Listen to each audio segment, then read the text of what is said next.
السلام علیکم dear students اور وہ تمام جو یہ ویڈیو دیکھ رہے ہیں، چاہے وہ اسٹوڈنٹس ہیں چاہے جو بھی ہیں، تو ان سب سے میں مخاطب ہوں۔ آج کی ہماری پوئم جو ہے وہ دا ڈیفوڈلز ہے۔ مشہور پوئم ہے اور مشہور شاعر ولیم ورڈسورتھ نے لکھی ہے۔ جب بھی آپ پوئم پڑھتے ہیں یا پڑھاتے ہیں تو ایک چیز ذہن میں رکھنی چاہیے کہ آپ کو شاعر کا تعارف جو ہے پیش کرنا چاہیے، یا شاعر کے بارے میں آپ کو علم ہونا چاہیے۔ یہ بہت ضروری ہوتا ہے، کیونکہ شاعر کی جو نیچر ہوتی ہے، جو اپروچ ہوتی ہے، جو اس کا ایک سٹائل ہوتا ہے، اسلوب جس کو اردو میں کہتے ہیں، تو اس کو سمجھنا بہت ضروری ہوتا ہے۔ اس سے جو ہے میں زیادہ ڈیٹیل میں نہیں جانا چاہتا، اس سے یعنی شاعر کی زندگی سے استفادہ کرنا کہتے ہیں۔ تو ڈیفوڈل پڑھنے سے پہلے اس میں یعنی آج کا ہمارا جو موضوع ہے وہ دا ڈیفوڈلز میں لٹری ڈیوائسز جو ہیں یا پوئٹک ڈیوائسز، ان کو ڈسکس کرنا ہے۔ لیکن اس سے پہلے ہم یہ دیکھتے ہیں کہ ولیم ورڈسورتھ جو ہے وہ کون ہے۔ ظاہر ہے کہ مشہور شاعر ہیں، ٹیچرز کیا اسٹوڈنٹس جو ہیں ان کے بارے میں اچھے طریقے سے جانتے ہیں، اور سب کو پتہ ہے کہ وہ رومانٹک موومنٹ کے بانی تھے۔ یعنی یہ رومانٹک موومنٹ جو ہے اس کا باضابطہ آغاز تو ہے وہ یعنی کہ 18ویں صدی کے وسط میں شروع ہو گیا تھا، مڈل میں، اور پھر 1798 میں جب ولیم ورڈسورتھ نے اور ایس ٹی کولرج نے ایک مجموعہ سامنے لایا جس کا نام لیریکل بیلڈس تھا، اس میں وہ مختلف قسم کی شاعری لے کر آئے۔ اور ظاہر ہے کہ ولیم ورڈسورتھ سمجھتے تھے کہ شاعری کو یعنی دیگر ایشوز کو بھی ایڈریس کرنا چاہیے۔ اب دیگر ایشوز سے مراد یہ ہے کہ شاعری کو یعنی اپنے ارد گرد کی جو خوبصورتی ہے اس کو ایڈریس کرنا چاہیے۔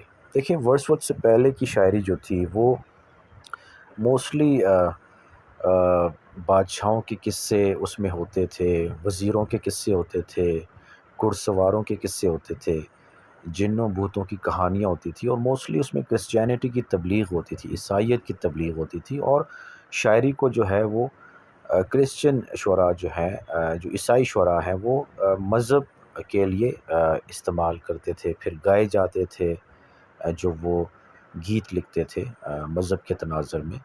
تو ورڈسورتھ جب یعنی لکھ رہے تھے شاعری، تو وہ اس چیز سے نالاں تھے۔ یعنی وہ سمجھتے تھے کہ کیا شاعری کا مطلب صرف بادشاہوں کے قصے بیان کرنا ہے؟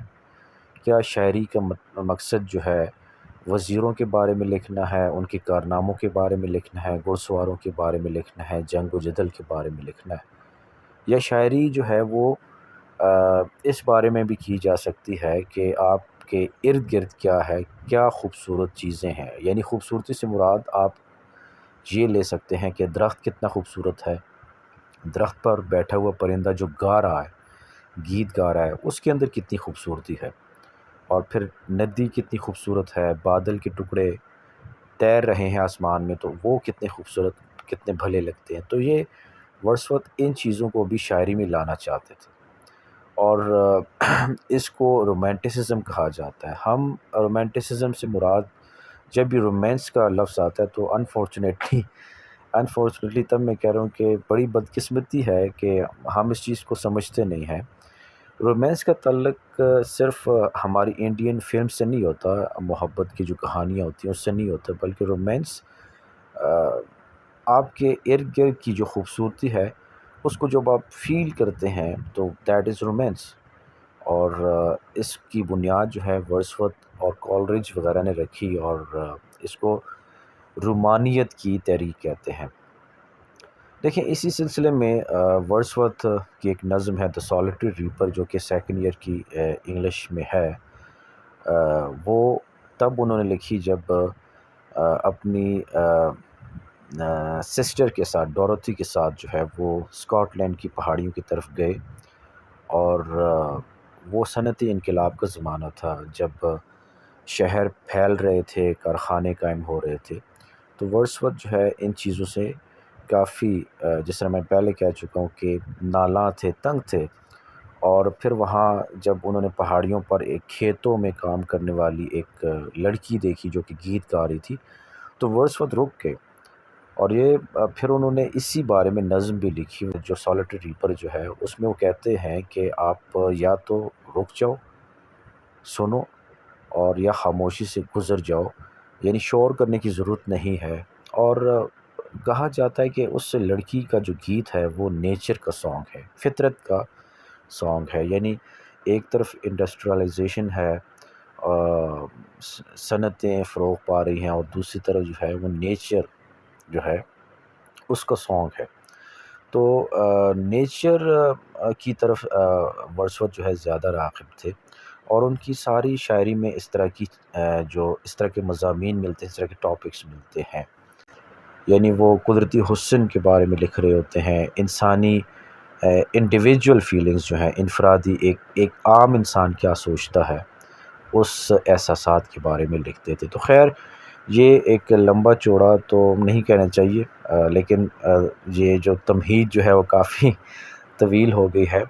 واپس آتے ہیں اپنی نظم ڈیفوڈلز کی طرف۔ تو دیکھیں ڈیفوڈلز میں بھی آپ کو یہی کچھ نظر آتا ہے جو میں نے ورڈسورتھ کی شاعری کو ڈسکس کیا، ان کے خیالات کو ڈسکس کیا کہ وہ کیا سمجھتے تھے کہ کس طرح کی شاعری ہونی چاہیے۔ تو یہ جاننے کے بعد جب آپ ڈیفوڈلز پڑھتے ہیں تو پھر آپ کو اندازہ ہوتا ہے، پھر آپ کو نظم زیادہ اچھے طریقے سے سمجھ آتی ہے۔ ورڈسورتھ کو سمجھے بغیر جب انسان ڈیفوڈلز پڑھتا ہے تو ٹھیک ہے اس کے اندر ایک خوبصورتی ہے، لیکن پھر بھی انسان سوچتا ہے کہ یار یہ کیوں لکھی گئی ہے۔ لیکن جب آپ بیک گراؤنڈ اس کا دیکھتے ہیں، رومانیت کی تحریک کی طرف جاتے ہیں، رومانٹسزم کی طرف جاتے ہیں، ورڈسورتھ کے زیر نظر جو مقاصد تھے، جس طرح کی وہ شاعری کرنا چاہتے تھے اور جس طرح کا شاعرانہ انقلاب وہ لانا چاہتے تھے، تو اس کے پیش نظر یہ نظم جو ہے پھر آپ کو اپیل کرتی ہے، اٹریکٹ کرتی ہے آپ کی فیلنگز کو۔ تو یہ اس کی ایک آپ تمہید کہہ لیں، جس طرح میں پہلے کہہ چکا ہوں کہ کافی طویل ہو گئی ہے۔ تو ہم اب ڈسکس کرتے ہیں کہ اس نظم میں جو پوئٹک ڈیوائسز ہیں وہ کیا ہیں۔ دیکھیں اگر ہم پہلی لائن کو دیکھیں، آئی wandered lonely as a cloud, تو اس میں ایز اے کلاؤڈ جو ہے وہ سملی ہے۔ سملی وہ ہوتی ہے کہ جب آپ ایک چیز کو دوسری چیز سے بالواسطہ تشبیہ دیتے ہیں، یعنی آپ مثال کے طور پر اگر میں کہتا ہوں کہ وہ، اگر ہم کسی کی بہادری کی تعریف کرنا چاہتے ہیں، کسی کو بہادر کہنا چاہتے ہیں، تو ہم کہتے ہیں کہ وہ شیر جیسا ہے، وہ شیر کی طرح ہے۔ تو کی طرح، جیسا، اس طرح کے لفظ، یعنی ہم ایک چیز کو دوسری چیز سے تشبیہ دے رہے ہیں، اس کو اس جیسا قرار دے رہے ہیں، اس کی طرح قرار دے رہے ہیں۔ تو اس کے لیے انگلش میں ایز یا لائک کے ورڈ استعمال ہوتے ہیں۔ تو جب ہم اس طرح کی تشبیہ، اس طرح کا ہم موازنہ کرتے ہیں تو اس کو اردو میں ظاہر ہے کہ تشبیہ کہتے ہیں اور انگلش میں سملی کہتے ہیں۔ تو شاعر اپنے بے مقصد گھومنے پھرنے کو، آوارہ گھومنے پھرنے کو جو ہے وہ بادل سے تشبیہ دے رہا ہے۔ وہ کہہ رہا ہے کہ ویسے ہی میں آوارہ پھر رہا ہوں جس طرح کہ بادل آوارہ تیر رہا ہوتا ہے آسمان میں۔ تو lonely as a cloud simile آگے اس میں، آگے that floats on high o'er the vales and hills. اب دیکھیں یہ امیجری آگی، یعنی جب اگر امیجری آف سائٹ ہے، اور یہ تقریباً اس تمام نظم میں امیجری آف سائٹ جو ہے وہ بہت زیادہ ہے۔ پوئٹک ڈیوائسز اس طرح نہیں ہوتی کہ یعنی کوئی خاص الفاظ جو ہے اس پر کوئی ایک ہی پوئٹک ڈیوائس جو اپلائی ہو سکتی ہے۔ بعض اوقات جو ہیں ایک لفظ جو ہے یا کچھ الفاظ جو ہیں وہ کئی طرح کی پوئٹک ڈیوائسز ان پہ امپلیمنٹ کی جا سکتی ہیں۔ اب جس طرح کہ that floats on high o'er the vales and hills, اس میں امیجری آ گئی، ٹھیک ہے، امیجری آف سائٹ ہے۔ اور پھر I wandered lonely as a cloud, cloud جو ہے تیرتا ہوا بادل، اس کے اندر بھی امیجری ہے۔ پھر آپ دیکھیں کہ when all at once I saw a crowd, a host of golden daffodils۔ اچھا، کراؤڈ کا لفظ یہاں پر جو ہے وہ پرسونیفیکیشن ہے۔ اب آپ سوچیں کیسے، دیکھیں کراؤڈ جو ہے وہ انسانوں کے اکٹھا ہونے کو کہتے ہیں، انسانوں کا ایک ہجوم جو ہوتا ہے اس کو آپ کراؤڈ کہتے ہیں۔ اب کراؤڈ جو ہے آپ جانوروں کے ہجوم کو نہیں کہہ سکتے، یا بے جان چیزوں کے مجموعے کو آپ نہیں کہہ سکتے. تو کراؤڈ اس نے یعنی کہ ڈیفوڈلز کو جو گل نرگس ہے اس سے جو ہے ان کا جو مجموعہ ہے ان کا اکٹھا ہونا جو ہے یعنی بڑی تعداد میں جو ڈیفوڈلز ہوتے ہیں تو انہیں وہ کراؤڈ کہہ رہا ہے. مینس کہ سے انسانوں کی طرح جو ہے جس طرح ہم انسانوں کے مجموعے کو ہم انگلش میں کراؤڈ کہتے ہیں تو اسی طرح شاعر جو ہے انہیں کراؤڈ کہہ رہا ہے. تو اٹ مینس کہ اٹ از پرسونیفیکیشن. تو یہ پرسونیفیکیشن ہے crowd of golden daffodils. A host of golden daffodils again it is imagery of sight ہے تو زیادہ ڈسکس کرنے کی ضرورت نہیں ہے. امیجری آف سائٹ بڑی آسان ہوتی ہے. کوئی بھی منظر ہوتا ہے تو آپ جو ہیں وہ امیجری آف سائٹ میں آ سکتا ہے. اب دیکھیں beside the lake beneath the trees fluttering and dancing in the breeze. اب دیکھیں فلٹرنگ اینڈ ڈانسنگ. اب ڈانسنگ جو ہے یہ بھی پرسونیفیکیشن ہے. اب دیکھیں اس کے اندر fluttering and dancing in the breeze یہ امیجری بھی ہے, امیجری آف سائٹ بھی ہے اور یہ پرسونیفیکیشن بھی ہے. ڈانسنگ, اب ڈانس صرف انسان کرتا ہے, رقص جو ہے انسان کرتا ہے. گو کہ جانور بھی, اب گھوڑا بھی رقص کرتا ہے لیکن رقص جو ہے خاص طور پر انسانوں تک جو ہے وہ مخصوص ہے. تو یہاں پر پھولوں کو جو ہے وہ جھومتے ہوئے رقص کرتے ہوئے دکھایا گیا. تو ڈانسنگ جو ہے یہ بھی پرسونیفیکیشن ہے, ٹھیک ہے. اور پرسونیفیکیشن کی تو پرسونیفیکیشن کی میں آپ کو ایک دفعہ پھر بتا دوں کہ جب بھی ہم نان لیونگ تھنگ اور جو اینیملز ہیں اس کو انہیں انسانوں کی خصوصیات دیتے ہیں الفاظ کے ذریعے. یہ صرف ایسا نہیں ہوتا کہ نان لیونگ تھنگز بلکہ بعض اوقات جانور کو جب ہم انسانی خصوصیت دیتے ہیں تو that is also personification. For example non living thing جو ہے مثال کے طور پر میں اردو میں بھی آپ کو مثال دے سکتا ہوں کہ دیواریں مجھ پر ہنس رہی ہیں. تو اس طرح یہ پرسونیفیکیشن ہے کیونکہ دیوار ہنستی نہیں ہے, کبھی ہنستا تو انسان ہے.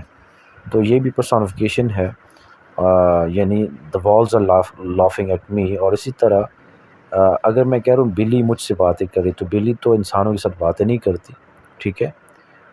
گو کہ آپ اس کے اشارے سمجھتے ہیں اور سارا کچھ, لیکن بلی ایسا براہ راست اس طرح انسانوں کی زبان نہیں بول سکتی, باتیں نہیں کر سکتی. تو دیٹ از آلسو پرسونیفیکیشن.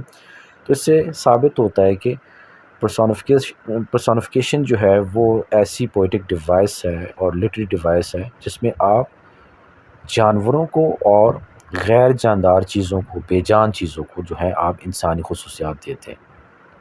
آگے چلتے ہیں جی. Continuous as the stars that shine. اور as the stars that shine دیکھیں یہاں سملی آ گئی یعنی کہ وہ ایسے ہی جاری تھے, ان کا رقص جو ہے وہ ایسے ہی جاری تھا جس طرح کے ستارے ہوتے ہیں, ٹھیک ہے. تو ایز دا اسٹارز جو ہے یہاں پر کیا ہے, سملی آ گئی again. And twinkle on the milky وے. اور یہ ساری امیجری دیکھیں الٹیمیٹلی کریٹ ہوتی جا رہی ہے. تو امیجری آف سائٹ میں جس طرح پہلے آپ کو بتا چکا ہوں کہ الٹیمیٹلی وہ کریٹ ہوتی بعض اوقات غیر ارادی طور پر بھی. کبھی تو شاعر جو ہے وہ ارادی طور پر یعنی ارادہ کر کے پلان کر کے جو ہے امیجری اس میں ڈالتا ہے نظم کے اندر, لیکن بعض اوقات جو ہے غیر ارادی طور پر جو ہے امیجری کریٹ ہوتی جاتی ہے. تو ٹوئنکل آن دا ملکی وے ساری امیجری ہے. دے اسٹریچڈ ان نیور اینڈنگ لائن. یہ امیجری بھی ہے اور نیور اینڈنگ جو ہے ہائپر بولی ہے. اب ہائپر بولی کیا ہوتی ہے؟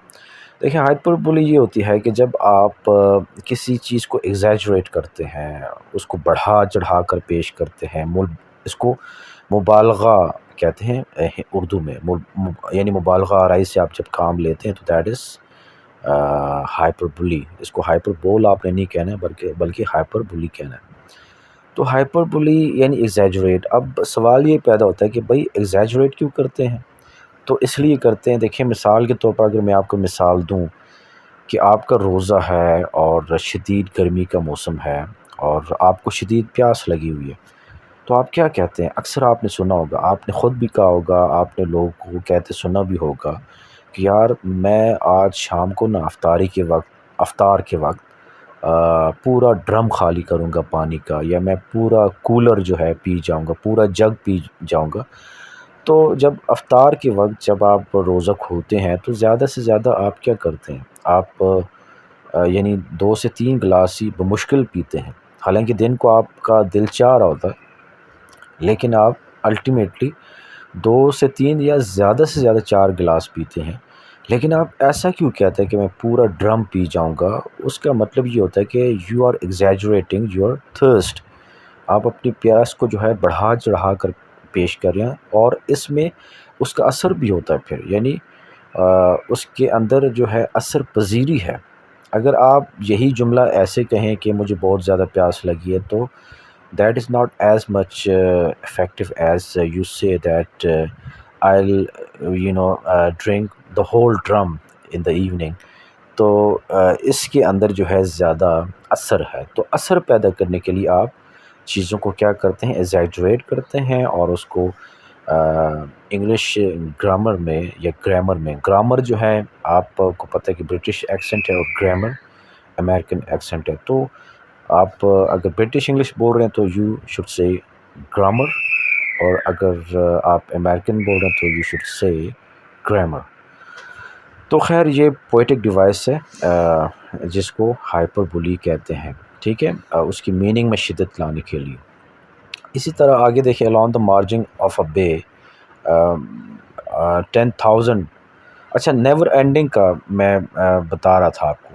نیور اینڈنگ جو ہے یہ ہائپر بولی ہے۔ کیسے ہے کہ شاعر کہہ رہا ہے کہ نہ ختم ہونے والی قطار، یہ بھی ہائپر بولی ہے۔ اس میں شاعر یہ کہہ رہا ہے کہ جو پھول جو تھے نا، جو ڈیفوڈلز، وہ ایک نہ ختم ہونے والی قطار کی صورت میں جو پھیلے ہوئے تھے۔ تو قطار جو ہے وہ نہ ختم ہونا تو یہ تو نہیں ہوتا، ختم کہیں نہ کہیں بھی ہوتی ہے وہ، ٹھیک ہے، جو بھی قطار ہو وہ ایک نہ ایک موقع پر جو ہے ختم ہو جاتی ہے۔ پھول کتنے دور تک پھیلے ہوں گے، ٹھیک ہے، تو کہیں نہ کہیں تو قطار ختم ہوتی ہوگی، لیکن شاعر بڑھا چڑھا کر جو ہے پھولوں کی زیادتی کو پیش کر رہا ہے، یعنی کثرت کو، ٹھیک ہے، تو اس کے اندر شدت آ رہی ہے نا، اور تو اس سے خوبصورتی بھی آ رہی ہے، اور پیغام میں تاثیر بھی ہے، اثر بھی ہے، ٹھیک ہے نا۔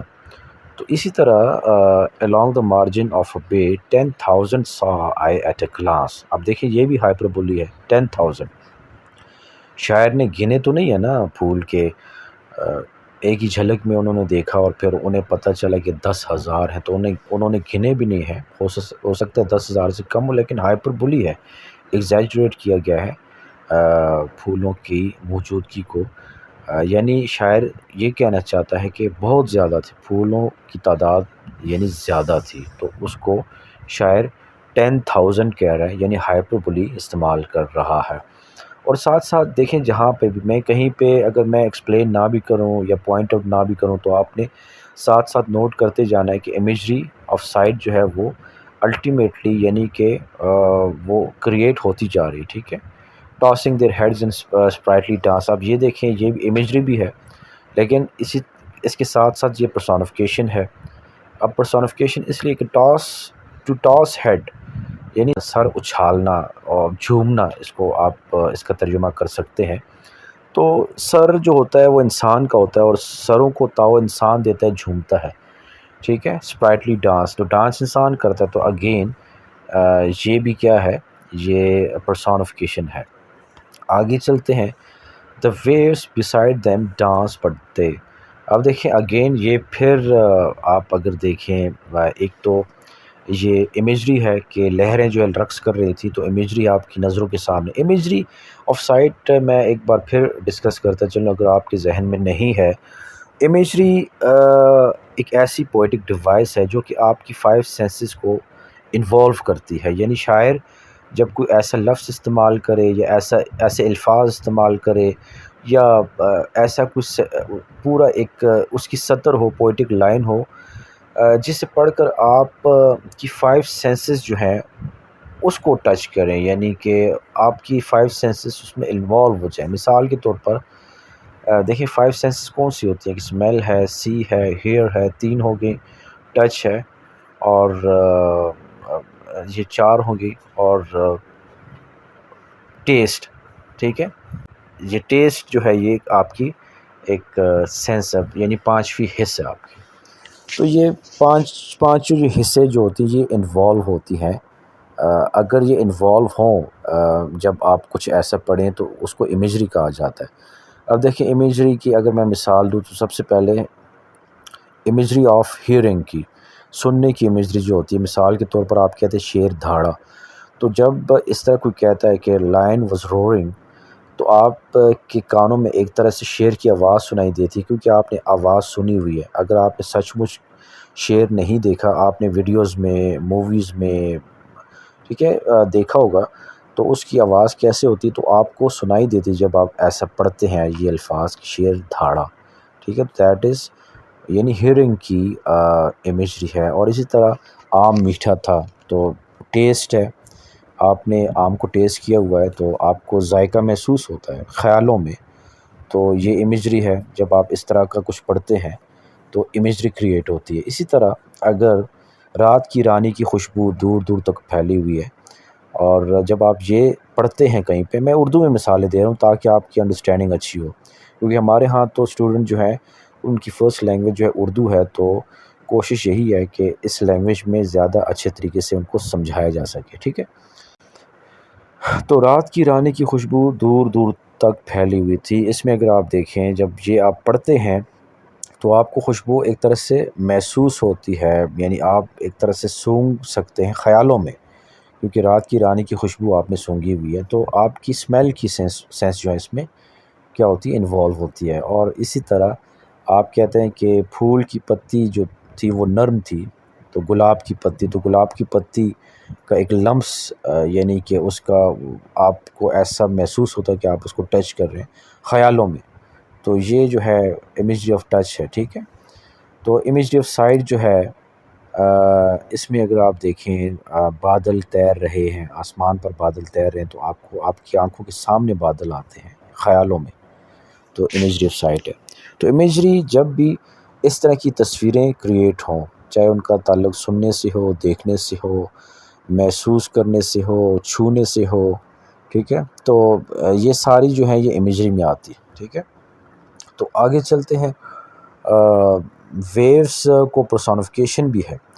اب لہریں جو ہیں بے جان ہوتی ہیں، ٹھیک ہے، تو ڈانس جس طرح میں پہلے کہہ چکا ہوں کہ رقص انسان کرتا ہے، تو اس لیے لہریں جو ہیں وہ رقص نہیں کرتی بلکہ رقص تو انسان کرتا ہے، لہٰذا شاعر نے جو ہے انسانی خصوصیت دی ہے لہروں کو، تو دیٹ از آلسو پرسونیفیکیشن، ٹھیک ہے۔ Outdid the sparkling waves in glee, اب اس میں یعنی کہ آؤٹ ڈیڈ سبقت لے جانا، آؤٹ ڈیڈ کا لفظ جو ہے اس کا مطلب یہ ہے سبقت لے جانا، تو آؤٹ ڈیڈ کا لفظ ڈیفوڈلز کے لیے استعمال ہوا ہے، یعنی شاعر یہ کہہ رہا ہے کہ اگرچہ لہریں یعنی پانی کی لہریں جو ہیں وہ رقص کر رہی تھی، لیکن ڈیفوڈلز جو تھے، جو پھول جو تھے، گل نرگس جو تھے، وہ رقص کرنے میں، خوشی میں ان پر سبقت لے گئے۔ تو سبقت لے جانا جو ہے یہ دیکھیں پھولوں کا مقابلہ تو کسی کے ساتھ نہیں ہے، پھول جو ہے اپنی جگہ ہے، وہ انسان نہیں ہے، ٹھیک ہے، کہ کسی کے ساتھ ان کا مقابلہ ہوگا یا، لیکن وہ انسانی خصوصیت دے دی ایک مقابلے کی، تو یہاں بھی یہ آؤٹ ڈیٹ کا لفظ جو ہے یہ پرسونیفیکیشن ہے۔ آگے a poet could not but be gay in such a jocund company. I gazed and gazed but little thought what wealth the show to me had brought. اچھا، اس میں ایک اور پوئٹک ڈیوائس بھی میں ڈسکس کروں گا آخر میں، ٹھیک ہے۔ آگے لاسٹ ٹینزا کی طرف جائیں جی۔ For oft when on my couch I lie in vacant or in pensive mood, they flash upon that inward eye. اب inward eye جو ہے اس میں میٹافر ہے، inward eye کا مطلب اندرونی آنکھ، باطنی آنکھ۔ دیکھیں ایک آپ کی ظاہری آنکھ ہے جس سے آپ دیکھتے ہیں، لیکن inward eye آپ کی اندرونی آنکھ آپ کے خیالات ہوتے ہیں، ٹھیک ہے، اس کا مطلب خیال ہے آپ کا inward eye۔ باطنی آنکھ جو ہوتی نا آپ کے خیال سے، آپ کی یادداشت سے، یادوں سے تعلق رکھتی ہے، ٹھیک ہے، جو آپ سوچ رہے ہوتے ہیں دیٹ از یور انورڈ آئی۔ تو شاعر نے براہ راست جو ہے اس کو انورڈ آئی کہہ دیا، خیالوں کو، یادوں کو، سوچ کو جو ہے اس نے انورڈ آئی کہہ دیا۔ تو جب آپ ایک چیز کو دوسری چیز بنا دیتے ہیں تو دیٹ از میٹافر، ٹھیک ہے۔ سملی اور میٹافر میں کیا فرق ہے؟ سملی اور میٹافر میں یہ فرق ہے کہ دونوں کا مقصد جو ہے موازنہ کرنے، تشبیہ دینا ہے۔ تشبیہ یعنی کہ ایک چیز کو دوسری چیز بنانا ہے تو تقریباً دونوں کا رول ایک ہی ہے، سلائٹ ڈفرینس ہے کہ سملی ایک چیز کو دوسری چیز جیسا کہتی ہے. مثال کے طور پر وہ شیر کی طرح ہے، ٹھیک ہے، وہ شیر جیسا ہے تو یہ سملی ہے. لیکن جب ہم کہتے ہیں کہ وہ شیر ہے تو دیٹ از میٹافر. میٹافر ایک چیز کو دوسری چیز آپ کہہ دیتے ہیں. اب اس میں یعنی جیسا یا کی طرح انگلش میں ایز یا لائک کے الفاظ استعمال نہیں ہوتے. مثال کے طور پر آپ کہتے ہیں کہ ہی از بریو لائک اے لائن، وہ شیر جیسا بہادر ہے، تو یہ سملی ہوگی. اور اگر آپ کہتے ہیں کہ ہی از اے لائن، وہ شیر ہے، تو آپ نے ڈائریکٹ جو ہے براہ راست اس کو شیر کہہ دیا تو دیٹ از میٹافر. تو میٹافر جب آپ ایک چیز کو دوسری چیز کہہ دیتے ہیں چاہے وہ اس چیز جیسی ہو یا نہ ہو. دیکھیں اگر ماں اپنے بیٹے کو کہتی ہے کہ میرا بیٹا چاند ہے تو دیٹ از میٹافر، اس کو اردو میں کہتے ہیں استعارہ. اب اس سے قطع نظر کہ بیٹا آپ کو چاند، دوسروں کو چاند لگتا ہے نہیں لگتا، لیکن ہر ماں کے لیے اپنا بیٹا جو ہے وہ خوبصورت ہوتا ہے، اسے اچھا لگتا ہے، تو ہر ماں کو اپنا بیٹا پیارا لگتا ہے تو ماں اپنے بیٹے کو چاند کہہ دیتی ہے. اب دوسروں کو اگر وہ چاند نہیں لگتا یا خوبصورت نہیں لگتا تو یعنی اس سے ماں کا کوئی تعلق نہیں ہوتا، بلکہ اس نے کہہ دیا کہ یہ چاند ہے، تو وہ بھی میٹافر ہوتا ہے. تو میٹافر میں آپ ایک چیز کو دوسری چیز کہہ دیتے ہیں. یہاں بھی شاعر نے انورڈ آئی کا لفظ جو ہے اس میں یعنی اس نے خیالوں کو اور سوچ کو جو ہے اس کو انورڈ آئی کہہ دیا تو دیٹ از میٹافر. آگے چلتے ہیں. وچ is the bills of solitude, یہ بھی میٹافر ہے. دیکھیں اس نے جو ہے سالیٹیوڈ تنہائی، بلس تحفہ، بلس جو ہے ایک بڑی خوشی کو کہتے ہیں، بلس برکت کو بھی آپ کہہ سکتے ہیں. تو بلس تحفہ یعنی کہ جو کہ تنہائی کا تحفہ ہے، خوشی، بلس بہت بڑی خوشی کو کہتے ہیں. تو اس نے جو ہے ڈائریکٹ جو ہے جو خیال ہے نا گل نرگس کا، پھولوں کا، شاعر پہلے جھیل پر تھا اب گھر پہ آ گیا ہے، پہلے اس کے سامنے پھول تھے اب پھول خیالوں میں ہیں.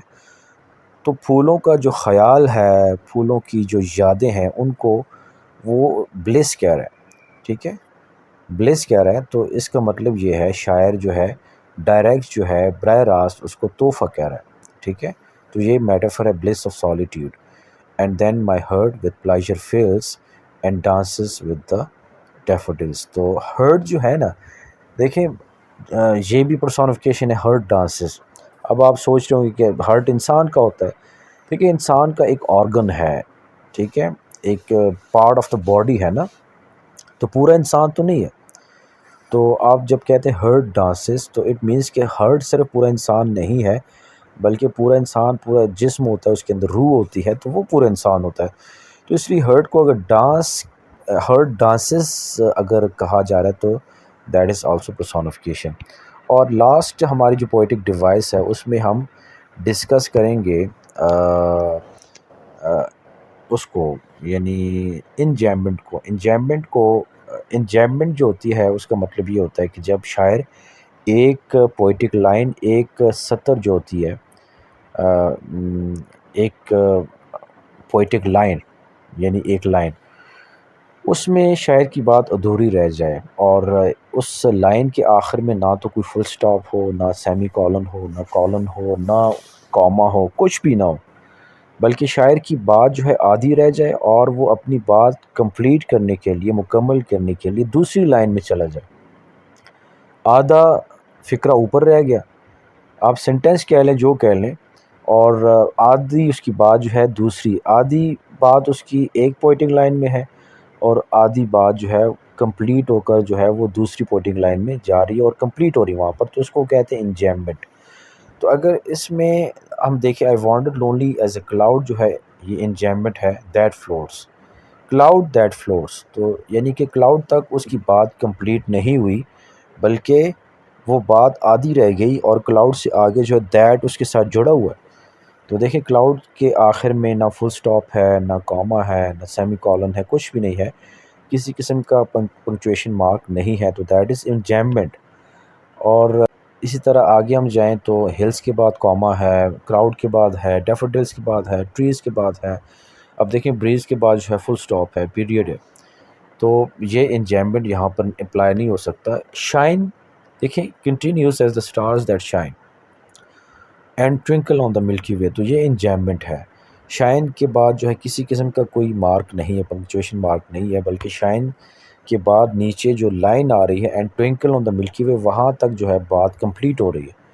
تو اینڈ شائن کے ساتھ یعنی ایک طرح سے جڑا ہوا ہے، فکرہ کنٹینیو ہے، تھاٹ پروسیس جو ہے کنٹینیو ہے.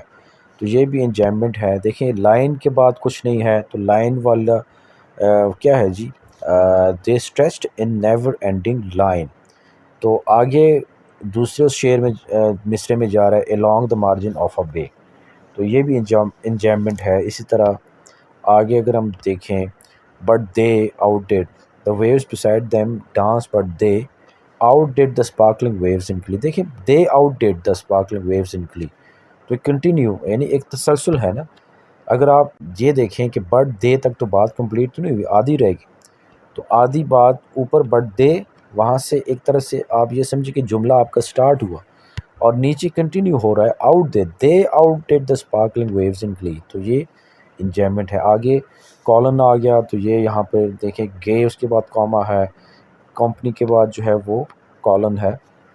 اب دیکھیں thought but little thought what wealth the show to me had brought. تو تھاٹ کے بعد جو ہے پوئٹک لائن، دوسری جو لائن ہے وٹ ویلتھ، اس کے شفٹ ہو رہا ہے آپ کا تھاٹ اس پوئٹک لائن کے اندر، تو دیٹ از آلسو انجیمنٹ. اور پھر انجیمنٹ لاسٹ ٹینزا میں اگر ہم جائے for of on my couch لائی کے بعد دیکھیں کچھ مارک نہیں، کسی قسم پنکچویشن نہیں ہے، تو ان ویکنٹ اور پینسو موڈ، تو یہ بھی انجیمنٹ ہے.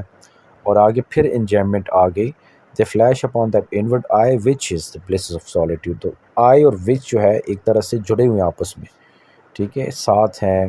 آدھی بات اوپر ہے، آئے تک جو ہے بات آدھی ہوئی ہے، وچ is the bless of solitude, اور نیچے کمپلیٹ ہو رہی ہے، تو یہ بھی انجیمنٹ ہے. تو امید ہے یہ جو ہم نے آج ڈسکس کیا، ہو سکتا ہے اس میں بہت ساری چیزیں رہ گئی ہوں آپ کی نظر میں، اگر ہیں تو آپ کائنڈلی ان کو دیکھ لیجئے گا. لیکن آئی ہوپ کہ میں نے بہت ساری جو پوئٹک ڈیوائسز ان کو کور کیا ہے، اور بہت زیادہ ڈیٹیل میں بات کرنے کا مقصد یہ ہوتا ہے کہ آپ کو انڈرسٹینڈنگ آپ کی اچھی ہو جائے پوئم کے بارے میں.